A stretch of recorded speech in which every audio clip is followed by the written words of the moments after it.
Bapak Ibu, saudaraku yang terkasih, saya menyampaikan sebuah renungan singkat dengan tema Mawar Berduri. Saudaraku, ada pepatah, ini termasuk pepatah klasik. Tak ada mawar yang tak berduri. Mawar adalah bunga yang indah, sangat harum. Tapi ada juga duri yang bisa melukai tangan Anda jika tidak berhati-hati. Umumnya mawar dijadikan sebagai sarana untuk mengungkapkan cinta. Biasanya pria jika ia mau menyampaikan cintanya kepada seorang anak gadis, ia akan cari setangkai mawar yang segar. Bukan bunga mawar plastik, tapi benar-benar bunga mawar yang hidup. Dan ia menyerahkan kepada kekasih sebagai tanda, aku mencintaimu. Saudaraku,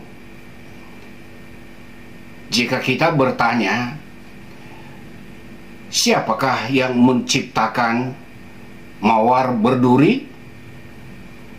Sebagai orang yang beriman, kita memahami bahwa langit dan bumi dan segala isinya, termasuk tumbuh-tumbuhan, termasuk tumbuhan berduri, termasuk mawar berduri, itu semua adalah ciptaan Tuhan. Dalam ciptaannya mengajarkan kita bahwa ada aspek yang wangi, ada sisi yang indah, yang menyenangkan. Tetapi di sisi lain, dari ciptaan Tuhan itu juga ada duri yang bisa menjadi simbol tantangan, simbol pergumulan, atau lambang daripada suatu kesakitan yang dapat dialami oleh siapapun. Jika kita mencari mawar yang tak berduri, itu pasti bukan mawar yang benar. Itu pasti mawar yang palsu. Melalui mawar yang berduri, sebenarnya Tuhan mengajarkan kita agar kita menghargai dan mensyukuri hal-hal yang baik. Dan kita juga harus waspada terhadap hal-hal yang buruk. Dan jika kita tertusuk dengan tanpa sengaja, harus ada keikhlasan untuk menerimanya, sekalipun itu hal yang tidak menyenangkan. Jika kita berbicara dalam pengalaman hidup,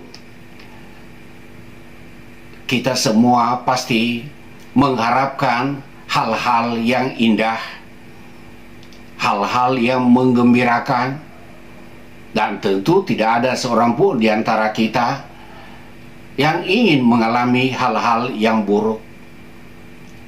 Tetapi dalam kenyataannya,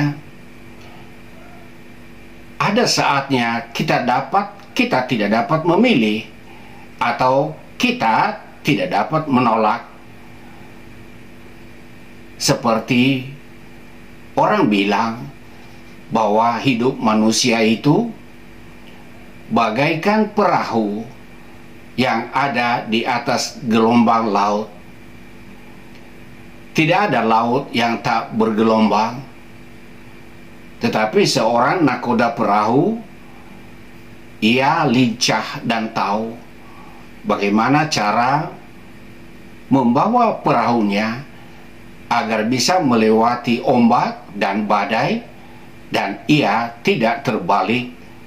Ia pergi dan pulang dalam keadaan selamat. Demikianlah kenyataannya, saudaraku, bahwa kita memang patut mensyukuri hal-hal yang baik. Tetapi juga ketika hal-hal yang buruk, yang tak menyenangkan, tidak dapat kita tolak, maka kita harus punya kebesaran hati untuk menerimanya dengan ikhlas, sehingga dalam suka dan duka hati kita tetap terjaga, selalu ada damai sejahtera. Tuhan memberkati.